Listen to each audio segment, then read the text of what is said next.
B12 vitamini yetishmasa organizmda qanday muammolar yuz beradi? B12 vitamini asab tizimi, qon hosil bo'lishi va hujayralarning normal ishlashida juda muhimdir. Vitamin yetishmasligining belgilari: tez charchash va holsizlik, bosh aylanishi, nafas qisishi, teri oqarishi, yurak urishining tezlashishi, qo'l va oyoqlarda uvishish yoki sanchish hissi, xotiraning pasayishi, diqqatni jamlashning qiyinlashishi, kayfiyat tushishi, tushkunlik, tilning qizarishi va og'rishi, ishtahaning pasayishi, vazn yo'qotish.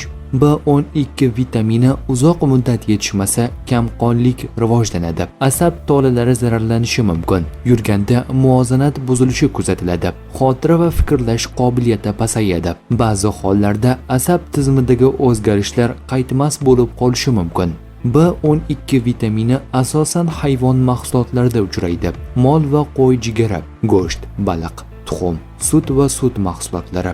Kimlarda xavf yuqori: vegetarian va veganlar, keksalar, oshqozon ichak kasalligi bor insonlar, oshqozon operatsiyasini boshidan kechirganlar, ayrim dorilarni uzoq muddat qabul qiluvchilarda. Agar sizda yuqoridagi belgilar bo'lsa, qondagi B12 miqdorini tekshirish uchun shifokorga murojaat qilganingiz ma'qul.